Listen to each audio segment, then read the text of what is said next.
Assalamualaikum warahmatullahi wabarakatuh. Sudah lama tidak membuat konten. Maka malam ini saya memaksa diri bahwa membuat konten, membaca itu bukan sesuatu hal yang menyenangkan, apalagi hasilnya itu nggak kelihatan langsung, bahwa kita nggak ada keuntungan langsung dapat duit, langsung pinter, ya kan? Bukan hal yang bisa didapatkan dalam waktu sekejap. Malam ini saya memaksa diri. Semoga ini bisa konsisten. Mohon doanya teman-teman, ya dukungannya. Jangan lupa ya kasih dukungan ya dengan Anda kasih komentar, like dan share kalau merasa ini video akan bermanfaat. Ya, ada beberapa video ke depan saya akan membahas membaca atau menjelaskan ya buku ini apa isinya, ya bukan cuma sekedar intinya tapi membaca detailnya gitu, dan membedah kosakatanya, makna, penggunaan grammarnya dan lain sebagainya akan kita bedah detail ya, karena because this is English version, karena ini dalam versi bahasa Inggris ya. Selain saya memaksa diri untuk untuk make it habit ya, membuat kebiasaan membaca, karena until now ya I couldn't do it ya, entah karena memang malas ya dan lazy, karena tidak merasakan langsung instan manfaatnya ya. Tapi luckily, alhamdulillah, sekarang saya udah mulai rasa curiosity dan cinta ingin membaca sudah ada. Saya mensyukuri hal yang kecil ini sangat. I really appreciate that I have curiosity and wanted to know something.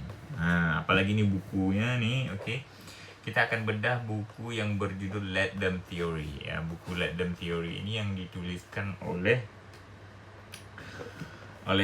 Simel Robinson dan Sawyer Robin ya. Di sini dia mengklaim bahwa the first New York Times bestseller ya, buku paling laris di New York Times ya, nomor 1 kan ya, a life-changing tool that million of people can't stop talking. Ini bukunya kemarin kalau misalkan yang di Gramedia saya ada lihat lumayan harganya guys. Tapi kalau teman-teman beli di TikTok, nanti coba saya cek, saya cantumkan linknya ya. Link di TikTok, Shopee atau Tokopedia mungkin harganya di bawah 100. Tapi kalau di Gramedia kemarin harganya sampai 500. Holy, ngeri, harganya ngeri guys. Tapi ini kemarin saya beli sekitar 20 dan 25an dan 30 ya, AUD ya. AUD. Jadi ini keren. Bukunya ini sangat rekomendasi bagi teman-teman yang terlalu stres ya dengan kehidupan. Serba salah, kehidupan serba salah. Jadi kalau kita berhadapan dengan orang itu serba salah, maka ini bukunya salah satu solusi untuk self healing ya. Jadi biar Anda nggak terlalu baperan, maka baca buku ini ya. Bukunya copyright 2024, published Australia karena di Australia. Coba kita lihat, ini penting nih. For My Daughter Sawyer. Sawyer ini dia menulisnya, co-authornya adalah Sawyer Robin. Anaknya ternyata anak perempuannya guys ya. Di sini ternyata Sawyer ini who co-write this book ya. Who co-write yang ya, penulis kedua. Co itu teman ya, co-author, co-founder, co-leader, jadi pendamping ya, penulis kedua. Itu bisa partner. Kalau misalkan Anda lagi nulis jurnal, itu ada co-author, berarti penulis kedua. Pokoknya penulis ya partner lah bisa diartikan. Yang membantu dia menulis buku ini. Wrote. Kenapa nggak pakai write? Karena ini udah jadi. Nah, ini wrote ini asal katanya jadi gini. Oke, coba kita bedah. Ini sambil jalan aja ya, bedah belajar menambah wawasan, sekalian belajar bahasa Inggris, sekalian belajar grammar, vocab, sekalian semua. Ya mungkin agak membosankan tapi nggak apa-apa ya. Yang mau aja, yang nggak mau nggak apa-apa ya. Yang merasa butuh nggak apa-apa. Ini memang random ini. Kadang-kadang ada materinya agak basic, ada ya. Saya juga banyak ngoceh. Mungkin nggak terlalu banyak fokus ke bukunya. Di awal-awal kita lebih banyak fokus bedah vocab sama grammar karena penting ini. Oke, di sini ada bab 1, bab 2, bab 3 ya. Ada write, terus ada wrote, ada written. Nah, written. Terus wait, written spellingnya gila. Kok bisa lupa? Nah ini karena jarang nulis gini guys, jadi lupa spellnya. Written double T enggak ya? Kayak double T, ntar lagi kita confirm ya. Wrote, kemudian ada written, ya double T. Ntar lagi kita cek ya. Terus di sini juga ada dia bentuk noun-nya teman-teman. Bentuk noun-nya itu jadinya writer. Nah, kalau ditambah R di sini jadinya bentuk noun writer ya. Coba kita cek dulu. Nah, biar nggak salah ya, biar nggak ngawur. Ini bahaya nih kalau nggak ngawur ini. Memang kalau udah tua gini udah banyak lupanya ya. Kita cek dulu. Nah, kan benar spellingnya double T dia guys. Atau object because you read. Object dia pakai ini guys ya. Written double T dia ya. Ketika jadi bab 3 nya jadi double T, written. Oke, untuk gitu dulu. Oke, nah di sini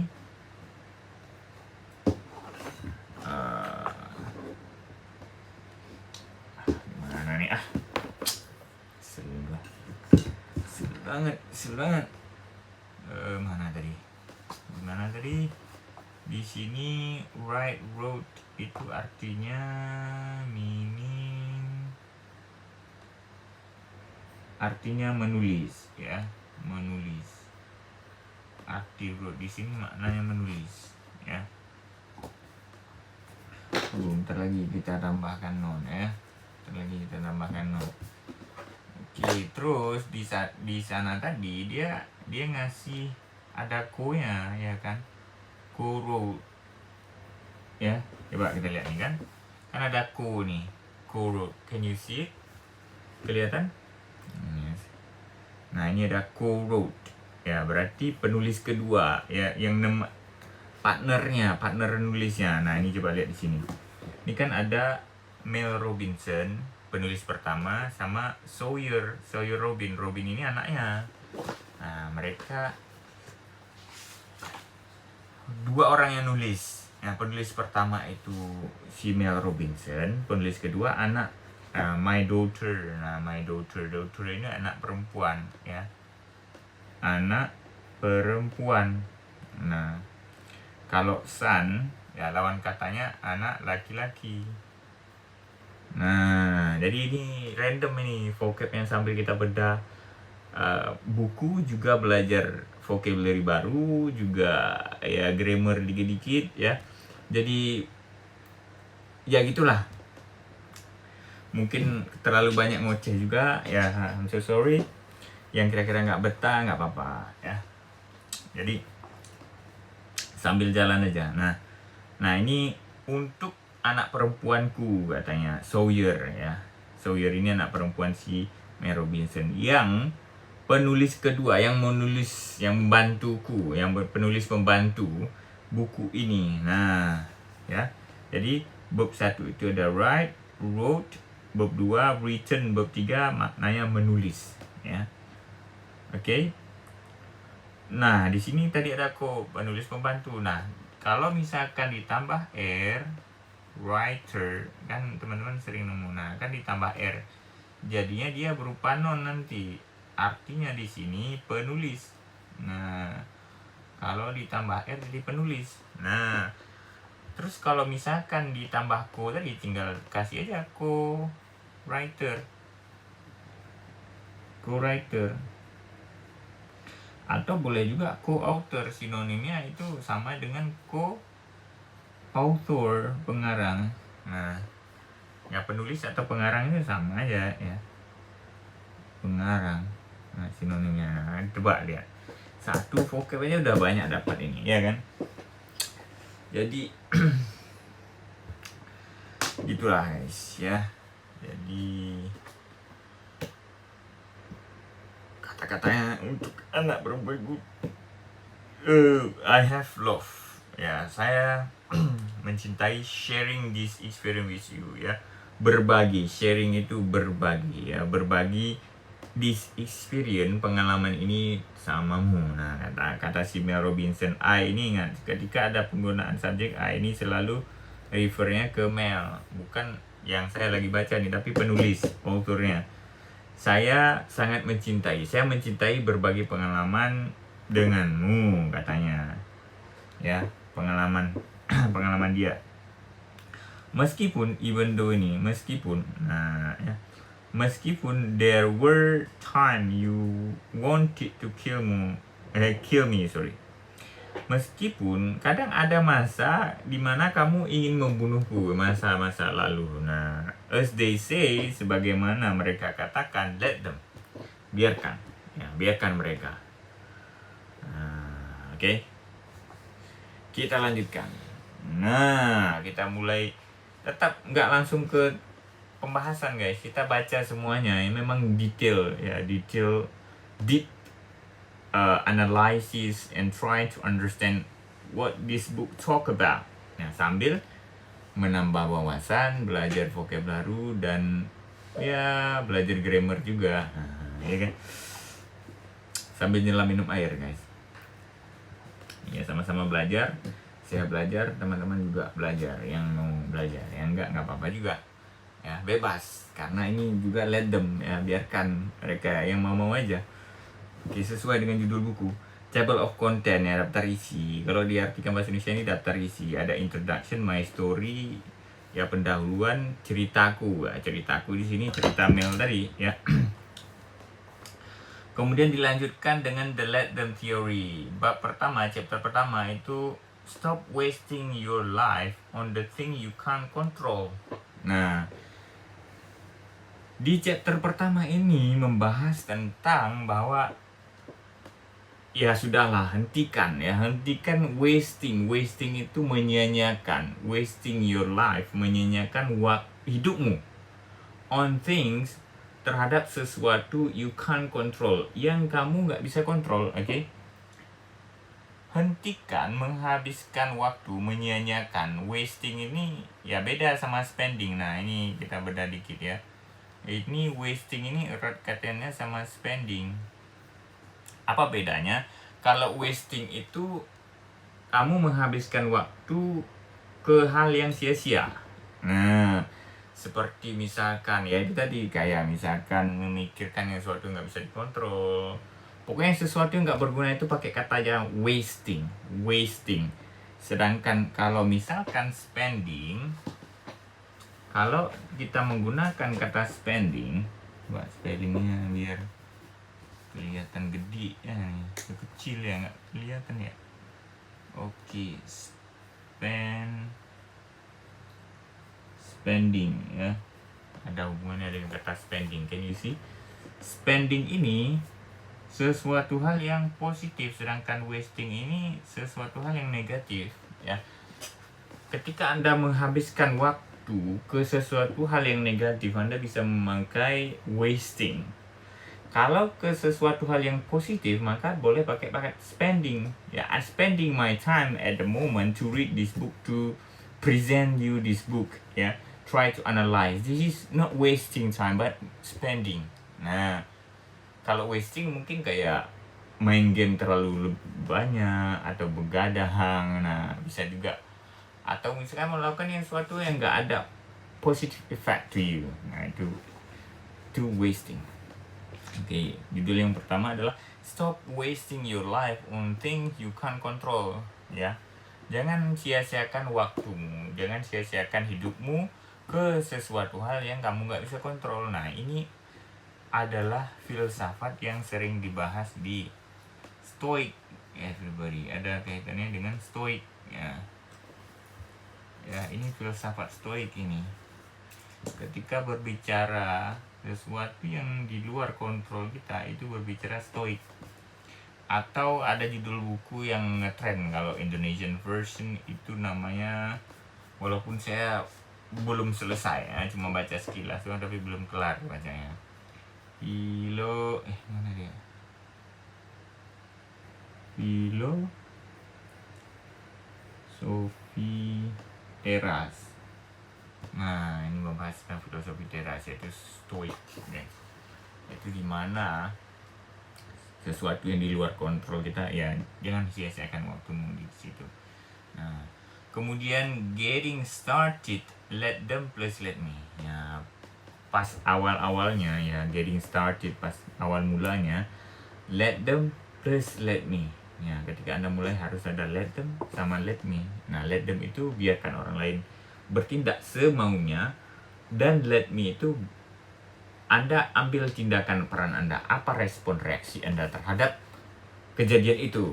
Nah, misalkan mereka cuek atau mereka tidak pernah menghubungimu atau tidak mengajakmu ke sebuah acara, ya nggak apa-apa, biarin. Nah, apa tindakanmu, responnya? Itu pembahasan yang penting nih. Kemudian dilanjutkan dengan you and let them theory, kamu dan let them theory. Nah, di pembahasan selanjutnya ada managing stress, ya, bagaimana mengatur stres, ya. Di chapter yang ketiga itu ada shocker, ya, shocker, life is stressful. Shocker, hal yang mengejutkan, ya, shocker yang lebih mengejutkan, ya, bisa diartikan di sini lebih mengejutkan, bahwa hidup itu memang sangat stres, guys. Ya, hidup itu memang full of stressful. Kemudian let them stress out, ya biarkan mereka stres gitu. Jadi memang wajar itu stres itu. Memang hidup itu stres, ya. Ya, yang penting jangan sampai gila lah. Oke. Kemudian fearing other people opinion. Khawatir, fearing ini worry, fear, takut. Ya, makna fear itu takut, khawatir. Fearing other people opinion, ya, takut terhadap opini orang, ya, terlalu khawatir dengan apa yang orang pikirkan. Nah, ini masalahnya. This is a problem. Maka di chapter 5 dibahas let them think bad thoughts about you. Ya, biarkan mereka memikirkan hal yang jelek, hal negatif terhadapmu. Biarkan, ya. Don't worry about that. Ya, biarkan aja. Nah, kemudian dilanjutkan dengan how to love difficult people. Nah, bagaimana kita bisa mencintai orang-orang yang sulit. Orang-orang yang sulit itu agak ribet. Nah, sulit diajak. Nah, gitu ya. Kemudian selanjutnya, pembahasan selanjutnya itu ada dealing with someone else emotional reaction. Nah, gimana cara ngadapin, ya, reaksi emosional, ya ini Pak ya. But dealing with ini mengatasi, ya, menangani atau mengatasi, reaksi emosi orang lain. Nah, gimana cara menanganinya? Bab yang ketujuh dibahas when grows up through tantrum. Ketika dia memuncak, maka melahirkan tantrum. Nah, ini kita artikan tantrum itu what does it? Maka ini kalau udah gini kita butuh kamus, guys. Gimana kita artikan tantrum, ya? Tantrum itu kan orang-orang yang emosi yang nggak stabil gitu, guys, marah, ya. Cuma sebaiknya kita refer to dictionary, right? Tantrum. spellingnya. Can you see? Tantrum. Oke, coba kita lihat nih. Tantrum, ini kelas katanya noun katanya guys. Tantrum itu noun. Oke. Ada C di situ. Bisa can you see? Ada C dalam noun dalam kurung C. C itu singkatan dari countable. Countable, ya. Countable. Ada kata dari count, menghitung, countable bisa dihitung. Jadi kata benda yang bisa dihitung. Kata benda ada yang countable, ada uncountable. Kalau uncountable nanti singkatannya U, nggak bisa dihitung. Nah, jadi apa fungsi kita mempelajari kata benda bisa dihitung apa nggak bisa dihitung? Ya, salah satunya yaitu erat kaitannya ketika nah ini yang saya bilang tadi random ya guys, random ya ketika membahas noun. Noun itu kan gimana bagusnya ya, gini aja dah. Noun itu ada dua bentuknya, ada C. Kalau anda teman lihat di kamus nanti ada simpulnya C. Gini aja kita tulis dulu, countable ya, spellingnya ada countable, lawannya uncountable. Nah ya, countable itu singkat dengan C, uncountable singkat dengan U. Nah kalau teman-teman lihat di kata benda ada C ada U. Nah jadi kata benda ya yang C, yang countable tadi kan bisa dihitung, sedangkan U tidak bisa dihitung. Fungsinya untuk apa kita pelajari ya, nanti tujuan kita ketahui ini ada hubungannya dengan singular versus plural. Singular itu tunggal versus jamak. Nah, itu tujuannya. Berarti dia kalau misalkan di sini yang C, yang kata benda yang C, di sini ada di depan nanti ya. Oke, coba kita lihat. Nanti akan Anda temukan sebelum kata bendanya itu ada atau en, terus kemudian ada plus s atau es. Nah, sedangkan ini dia ketika dia nggak bisa dihitung, maka dia selalu singular. Maka di sini tidak boleh ada tambahan, tidak ada dia ada en, s sama es. Nah, di kata benda yang tidak bisa dihitung, uncountable, itu tidak boleh ditambahkan en, s atau es, karena dia selalu sifatnya tunggal. Nah, sedangkan kata benda yang bisa dihitung dia sifatnya itu boleh tunggal boleh jamak. Nah, maka dia harus ada en. Nah, coba kita lihat ya, contoh mana tadi. Nah, oke, coba kita lihat di contohnya. Nah, maknanya dulu. A sudden period of uncontrolled anger like young child. Nah, periode sudden itu artinya tiba-tiba, periode secara tiba-tiba. Anger, marah, kemarahan yang tidak bisa terkontrol, yang tidak terkontrol, uncontrolled. Sekali control, mengontrol, uncontrol, tidak terkontrol. Nah, marah tidak kontrol seperti anak-anak. Nah, young child seperti anak-anak. Itu tantrum. Charlie had a tantrum in the shop because I wouldn't buy him any sweet. Kemudian dilanjutkan dengan if she doesn't get her own way, she has temper tantrums. Nah, ini coba lihat, ini kan ada tantrumnya dia kasih dan kasih s. Sedangkan kalau misalkan dia bentuk nonnya uncountable, maka nggak boleh pakai ada en.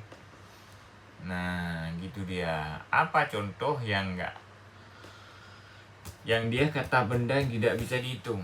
Misalkan happiness misalkan ya, coba kita lihat ya. Contoh happiness. Nah, ini kan ada happiness ini kan ada noun terus dalam kurung ada u. U tadi adalah singkatan dari uncountable. Nah, di sini ada u itu uncountable. Uncountable, tidak bisa dihitung. Nah, ya. Maka di sini tidak selalu bersifat tunggal. The feeling of being happy, it was only later in life that she found happiness. Nah, kan nggak ada ini juga happiness. Ya. S-nya di sini memang udah kata bawaannya teman-teman ya, bukan S menunjukkan jamak ya. Sedangkan dia kalau kata benda bisa dihitung tadi, S yang ditambahkan di dalam kata tersebut ya berubah dari tunggal jadi jamak. Nah, misalkan contoh yang lain, book misalkan. Nah, book ini kan kalau dia noun kan countable. Nah, maka ketika dia jamak jadi tambah S, books. Nah, gini ya. She wrote a book. Nah, a book. Nah, ya, kelihatan ya. She wrote a book. Nah, sebuah buku. Nah, maka di sini harus ada e atau en. Nah, segitu dulu ya. Terlalu panjang nanti akhirnya berubah jadi grammar, nggak jadi kita baca buku ini. Nah, di awal-awal mungkin kita akan bedah secara detail tentang itu, tentang vocabulary terus grammar ya, di awal-awal aja. Setelah itu kita gaskan ya. Nah, ini juga salah satu penting ini ya. Tantrum ini bertemu dengan kata throw. Nah, coba kita lihat tantrum.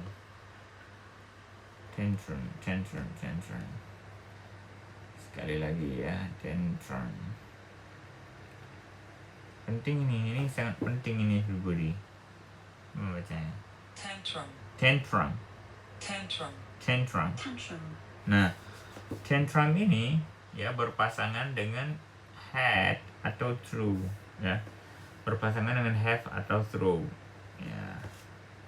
Jadi ini penting nih. Jadi nggak boleh dengan kata yang lain. Maksudnya ini namanya kolokasi dalam istilah bahasa Inggris itu namanya kolokasi ya. Kolokasi penting nih. Collocation. Nah, collocation itu, nah coba kita cek ya di sini ya, di collocation kita cek lagi tantrum. Nah, dia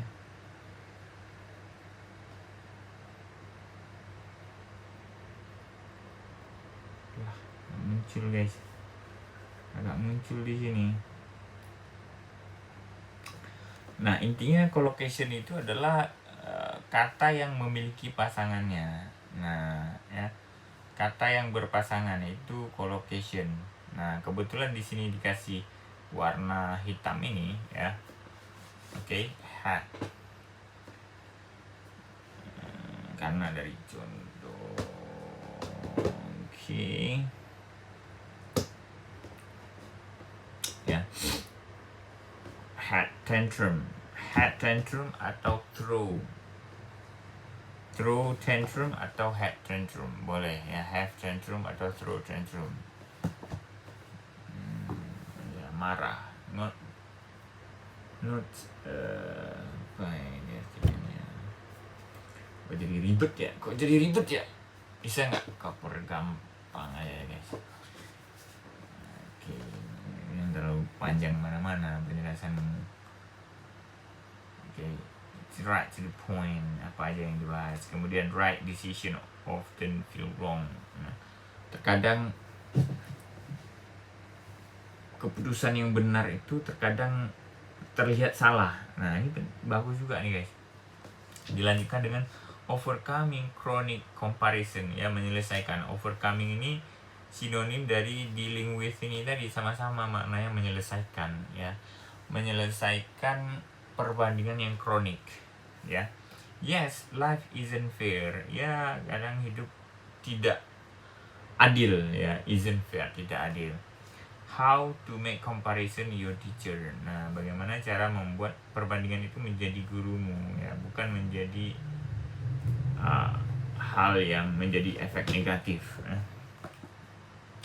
Dilanjutkan dengan pembahasan your relationship and let them theory, ya. Hubungan, ya, relationship dengan let them theory, ya, hubunganmu, yaitu hubungan dengan teman, pacar, keluarga dan lain sebagainya, dan penggunaan apa relationnya, ya, apa hubungannya, koneksinya.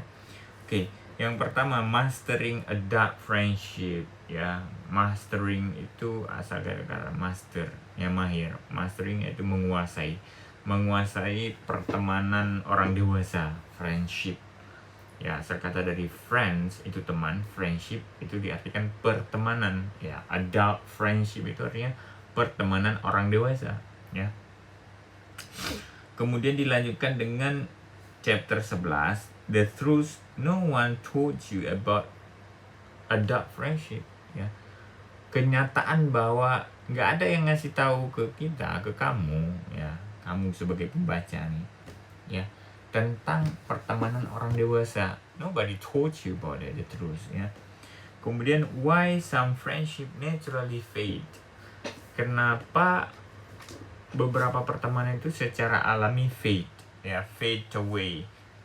Fade itu memudar, ya, bisa diartikan kalau bahasa Indonesia itu memudar. Coba kita lihat definisi dari kamusnya, ya. Definisi kamus apa? Fade. Nah, to cause, ya, fade itu become less, ya. To cause to lose color, brightness, and strengthen gradually, ya. Menyebabkan kehilangan warna, brightness itu kecerahan, ya, atau kekuatan secara gradually, bertahap.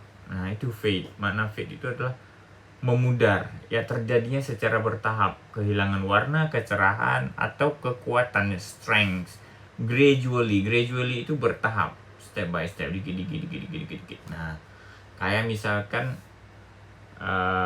luntur warna baju misalkan, ya, dari baju misalkan warnanya hitam tiba-tiba hilang jadi warna lain. Nah, itu, ya, kehilangan warna aslinya, fade. Itu mana fade, ya. Oke. Kita lanjutkan lagi. Oke, kemudian yang chapter ke-13 akan dibahas tentang how to create best friendship on your life. Bagaimana cara menciptakan, menciptakan pertemanan yang best, yang terbaik dari hidupmu. Nah, keren. Pokoknya semua nih keren nih pembahasannya nih, ya. Kemudian dilanjutkan dengan motivating other people to change, ya. Pembahasannya selanjutnya adalah memotivasi orang lain untuk berubah. Oke. 14, chapter 14, people only change when they feel like it. Orang hanya akan berubah ketika dia merasa ingin dan mau, nah gitu. Ya. Kemudian yang ke-15 itu unlock the power of your influence. Ya, membuka, ya, asal kata dari lock, ya, berubah jadi unlock. Tadi kan ada countable sama uncountable. Kalau noun dia, ya, umumnya, ya, mungkin ada yang lain, tapi tolong verified on dictionary. Tolong cek ulang juga, confirm di dictionary. Tapi ini untuk konteks yang ini, lock di sini karena dia kata kerja lock, mengunci, unlock, maka membuka. Nah, sebaliknya, ya, negatif, ya, di opposite meaning. Nah, sedangkan tadi countable, ya, bisa dihitung, uncountable tidak bisa dihitung. Nah, ini menutup, jadi sebaliknya membuka. Nah, the power of your influence, ya, membuka power. The power itu kan kekuatan, ya, kekuatan dari influence kamu, dari pengaruhmu. Nah, gimana cara membuka? Sebenarnya semua orang punya kekuatan masing-masing. Nah, bagaimana cara unlock itu ya? Memunculkan. Nah, unlock di sini bermakna menggali ya, menggali kekuatan dari pengaruhmu. Nah, gimana caranya? Kemudian dilanjutkan dengan helping someone who is struggling, membantu orang yang sedang berjuang ya, struggle ya. Chapter 16, the more you rescue, the more they sink. Semakin kamu rescue ini kan kayak menolong ya, memberi pertolongan yang misalkan karena banjir atau apa, yang memberi pertolongan pertama rescue. Coba kita cek kamusnya biar cepet ya. Coba kita cek definisi dari kamus, dia mendefinisikan apa ya rescue. Nah, helping someone or something out of dangerous, harmful, unpleasant situation. Nah, itu arti kalau di verb. Nah, di sini teman-teman ada lihat verb T ya. Oke. Karena ini penting juga, maka kita bedah dikit ya. Kita bedah dikit. Kalau teman-teman tadi kan noun ada N, ada apa? Ada C, ada U tadi. Sedangkan verb kadang-kadang ada dalam kurungnya. Teman-teman akan lihat di situ ada dalam kurung itu ada T atau ada I.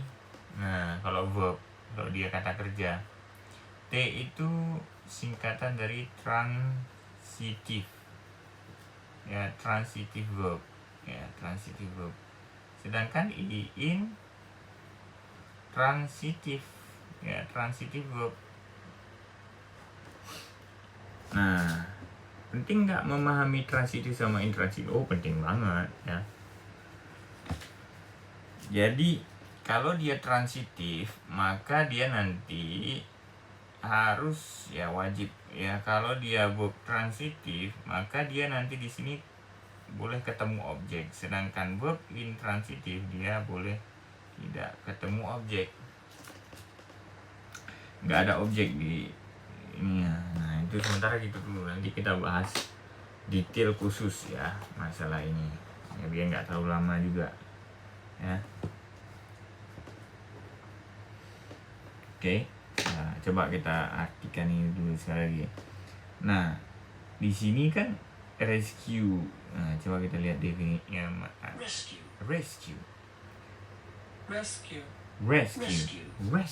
Nah, stressingnya di awal guys. Rescue. Nah, itu rescue. Nah, cara bacanya rescue. Sini kan ada koma di atas nih. Nah, ini penting juga. Kalau ngelihat kamus itu, lihat yang ini nih, ada koma nih. Koma ini bermakna stressingnya ya. Rescue di awal, dia stressingnya di awal ya. Oke. Artinya to help someone or something out of danger or harmful or unpleasant situation. Rescue itu artinya membantu seseorang atau sesuatu keluar dari dangerous. Dangerous itu berbahaya atau harmful ya. Sama juga ya, harmful or unpleasant situation, atau situasi yang tidak enak. Nah, itu rescue, kayak banjir ya, atau bencana yang lain. Nah, pokoknya rescue itu sering dipakai kata rescue. Nah, ya. Nah, terus ini kenapa dia pakai kata rescue? Ya karena ini menolong orang lain tadi. Nah, ya jadi rescue ini, the more you rescue, the more they sink. Ya, semakin kamu menolong orang lain tadi, mereka ya, the more they sink, semakin mereka tenggelam. Sink ini tenggelam ya. Bayangkan bahwa ini kayak misalkan Anda lagi nolong orang lagi di laut atau di kolam berenang yang tenggelam, Anda bantu, semakin mereka gitu ya, tenggelam dengan, karena memang nggak bisa kita ubah. Nah, karena sulit memang ya. How to provide support right away, bagaimana cara memberikan dukungan langsung gitu, right away, yang tepat juga ya. Cara memberikan tepat. Kemudian pembahasan selanjutnya adalah choosing the love you deserve, ya, memilih cinta yang kamu yang deserve, yang layak buatmu lah gitu ya, you deserve. Kemudian pembahasannya ada let them show you who they are, ya, biarkan mereka menunjukkan siapa mereka, nah gitu. Kemudian how to take relationship into the next level, bagaimana cara membawa hubungan itu, relationship itu ke level selanjutnya, what we do next. Kemudian how every ending is a beautiful beginning, bagaimana setiap akhir itu adalah sebuah permulaan yang indah. Nah, ya, nanti kita bahas karena saya belum baca, nanti kita lihat di sini apa maksudnya ya. Nah, kesimpulan di akhirnya dia memberikan conclusion, you let me era is here. Apa artinya? Di kesimpulannya adalah kamu ambil action, you let yourself, me ini adalah kita ya, bagaimana aksi kita selanjutnya, respon kita selanjutnya, kita konklusi di situ. Whatever happen for the future, when you get in trouble or something that's feel you unpleasant or you don't like it ya, jadi disinilah peran kita, bagaimana cara merespon tadi. Nah itulah fungsinya stoik tadi. Oke, mungkin segitu dulu ya, nanti akan kita bedah detailnya. Sekarang cuma pembahasan secara umum aja ya, itulah yang akan dibahas di Let Them Theory. Thank you for watching, hope you enjoy it. Nah, silahkan komen kalau ada bagian yang kayaknya terlalu bertele-tele, terlalu banyak ngoceh, ya boleh kasih saran ya, akan kita lihat ya, nanti. Karena ini memang random ya, dan nggak ada pola khusus ya. Selain memaksa diri saya untuk membaca, juga sambil sharing ya tentang isi buku ini, apa isinya, sharing bahasa Inggrisnya, grammar dan lain sebagainya. Jadi ini sambil jalan minum air ya, nggak hanya belajar bahasa Inggris, juga nambah wawasan dan lain sebagainya. Thank you, hope you like it. Bye bye everybody.